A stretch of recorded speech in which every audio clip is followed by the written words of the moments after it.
નમસ્કાર વાલા વિદ્યાર્થી મિત્રો, હવે આપણે ધોરણ 5નું પર્યાવરણનું આસપાસનું સંપૂર્ણ પેપર સોલ્યુશન દ્વિતીય સત્રનું કરવા જઈ રહ્યા છીએ. મિત્રો, આ પેપર છે તમને ખબર હશે મિત્રો, અગાઉ પણ આ બધા આવા પેપર પૂછાઈ ગયેલા છે અને જૂના પેપર મોસ્ટ આઈએમપી હોય છે અને ઘણા બધા પ્રશ્નો એની અંદર આવતા હોય છે. તો જોવાના છે આપણે આજે પર્યાવરણનું કુલ 40 ગુણનું પેપર છે ધોરણ 5નું અને એનું સંપૂર્ણ સોલ્યુશન જોઈશું.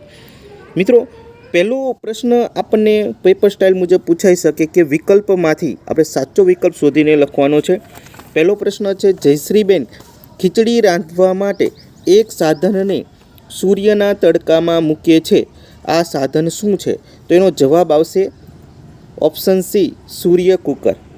બીજો પ્રશ્ન છે કે આપણે નાક વાટે હવા બહાર કાઢીએ છીએ તેને શું કહેવાય? તો એને ઉચ્છવાસ કહેવામાં આવે છે. પાકની લણણી માટે વપરાતું સાધન, તો ત્રીજા પ્રશ્નનો જવાબ આવશે દાતરડું.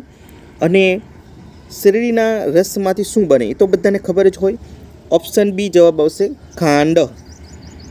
પ્રશ્ન 1બ જે છે એમાં તમારે પૂછવાનું છે કે યોગ્ય શબ્દ વડે નીચેના વિધાનોની ખાલી જગ્યા પૂરો. કોઈ પણ 4 ખાલી જગ્યા પૂરવાની છે. ઓપ્શન તમને 6 આપવામાં આવ્યા હશે, તો 4 તમને માર્ક મળી જશે. 2 નહીં આવડે તો પણ ચાલશે. પહેલું પ્રશ્ન છે કે હાઉસબોટની છત ઉપર કરવામાં આવતી જે કોતરણીને ભાત જે છે ખાલી જગ્યાને કહેવામાં આવે છે, એને કહેવાય બરાબર ખતંબટ કહેવામાં આવે છે.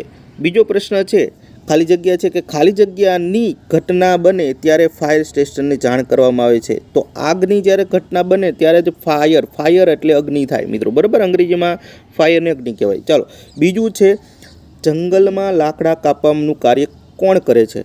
તો કઠિયારો જે હોય એ જંગલમાં લાકડા કાપવાનું કામ કરતો હોય છે.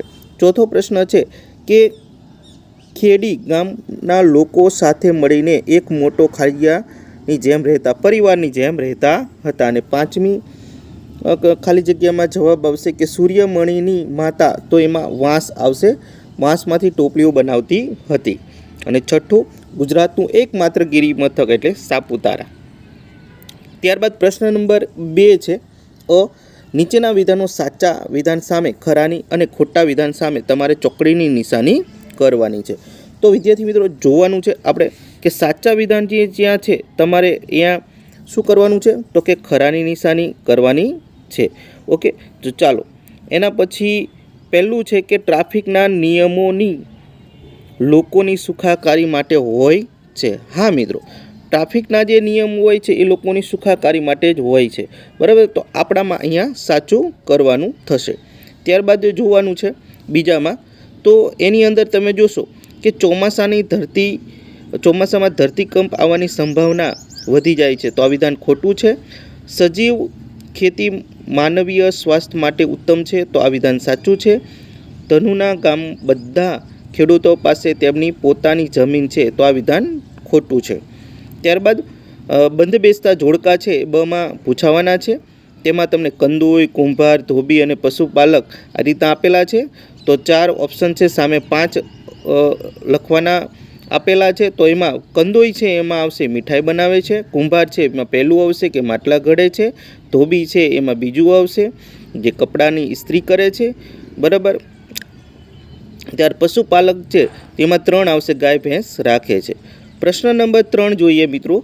3અની અંદર સંબંધોના જે આપણા સંબંધીઓ હોય એના પિતાના સંબંધીઓ અને માતાના સંબંધીઓનું આનું વર્ગીકરણ કરો, એટલે કે સંબંધ વિશે જાણવું છે. 4 ગુણનો પ્રશ્ન છે વર્ગીકરણનો, જેમાં તમને નાના, દાદી, મામી, કાકી, નાની, પિતરાઈ, ભાઈ, બહેન, ફોઈ આવા બધા અલગ અલગ આપેલા હોય છે, બરાબર. તો આ બંને પિતાના સંબંધીઓ અને માતાના સંબંધીઓ, એટલે કે આપણા મામાના ઘરના સંબંધીઓ અને આપણા પિતાના ઘરના સંબંધીઓમાં અલગ અલગ હોય છે. તો મિત્રો, જો તમને અમારો વિડીયો ગમેલો હોય, આવા સોલ્યુશન કરો તમે જોવા માંગતા હોય તો ખાસ કરીને આ ચેનલને સબસ્ક્રાઈબ કરી નાખજો આઈએમપી એજ્યુકેશનને, જેથી કરીને તમારું જુદા જુદા કન્ટેન્ટ અને તમારા પેપર છે તમને તરત મળતા રહેશે. બીજું તો એમાં પિતાના સંબંધીઓમાં કાકી, પિતરાઈ, ભાઈ આવશે, ફોઈ આવશે, દાદી આવશે. જ્યારે માતાના સંબંધીઓ નાના, નાની, મામા, માસીનો સંબંધ થશે. તમારી શાળામાં તમે કઈ કઈ રમતો રમો છો તેની યાદી બનાવો. કોઈ પણ 8 રમતો તમારે લખવાની છે, જેમાં કબડ્ડી, ખોખો, કેટલા ક્રિકેટ, કેરમ, દોડ, લીંબુ ચમચી, લંગડી વગેરે. તો આને 4 માર્ક તમને મળવાના છે. નીચેના પ્રશ્નનો ઉત્તર 1-2 વાક્યમાં લખો. તેના 8 ગુણ છે અને 8 માર્ક છે, બરાબર. તો 8 પ્રશ્નો હશે. તમારું ઘર બનાવવા કઈ કઈ વસ્તુનો ઉપયોગ કરવાનો છે? સિમેન્ટ, રેતી, કપચી, લોખંડ, લાકડું વગેરે. જ્યારે લેહ કેવો વિસ્તાર છે તેને શું કહેવામાં આવે છે? તો લેહ ઊંચો, સૂકો અને ઠંડો વિસ્તાર છે, તેને ઠંડુ રણ કહેવામાં આવે છે. ચાલો, ત્રીજું છે ધરતીકંપ એટલે શું? તો કે પૃથ્વીના પેટાળમાં અંદર જે છે ભૂખડકમાં સ્તરોનું હલનચલન થવાથી ખૂબ જ કંપન થાય છે અને પૃથ્વીની સપાટી ધ્રુજી ઉઠે, તેને શું કહેવાય છે? ધરતીકંપ કહેવાય છે. ચોથો પ્રશ્ન છે મિત્રો કે સુનામી એટલે શું? તો કે એનો જવાબ લખીશું આવી રીતના કે સમુદ્ર કે મહાસાગરના પેટાળમાં ધરતીકંપ આવવાથી જ્વાળામુખી ફાટવાથી જે વિશાળ કદના ઊંચા મોજા ઉત્પન્ન થાય છે તેને સુનામી કહેવામાં આવે છે. પાંચમું છે તહેવારોના સમયે અનુજ અને તેના મિત્રો શું કરતા હતા? તેનો જવાબ લખીશું મિત્રો કે તહેવારોના સમયે અનુજ નૃત્ય કરતો અને ઢોલ વગાડતો હતો. છઠ્ઠો પ્રશ્ન છે અનુજના ગામ ખેડીમાં કયા કયા આનંદદાયક અવાજો સંભળાયા હતા?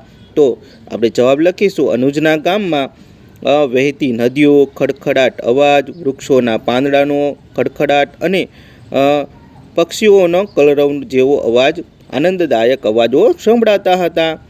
સાતમો પ્રશ્ન છે મિઝોરમની આજુબાજુ કયા રાજ્યો છે?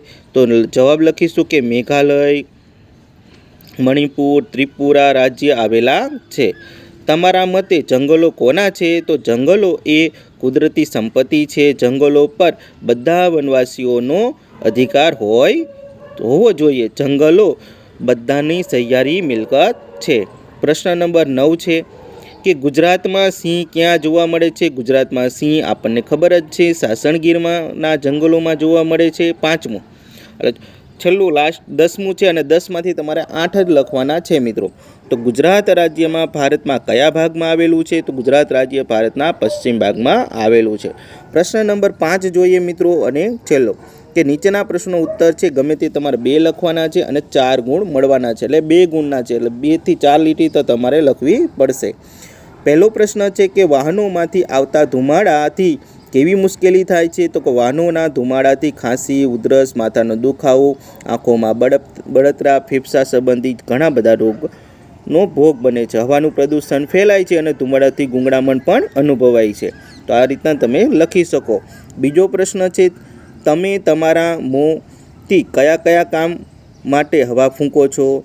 તો જો આપણે આપણા મોઢા દ્વારા શું કરીએ છીએ, બરાબર? તો કે સીટી વગાડવા માટે આપણે મોઢાનો ઉપયોગ કરતા હોય ફૂંકવા માટે, બરાબર. પછી ભૂંગળી વડે ચૂલામાં આપણે પ્રગટ કરવા માટે ફૂંક મારતા હોય છે. પછી આપણે એ સિવાય તમે ઘણી વખત જે ફુગ્ગાઓ છે ફૂલાવવા માટે, બરાબર, ધૂળ ઉડાવવા માટે. પછી આપણે જે કાચ કે એમાં જે ધૂળ કે સેફટ જામી ગઈ હોય તેને ફૂંક મારીને આપણે સાફ કરવા માટે અને કાગળની ફરકડી ફેરવવા માટે પણ આપણે ફૂંકનો ઉપયોગ કરતા હોય છે. પછી ત્રીજું છે કે ઊંધિયામાં કયા કયા શાકભાજીનો ઉપયોગ થાય છે? ઊંધિયું તો તમે ખાધું જ હશે.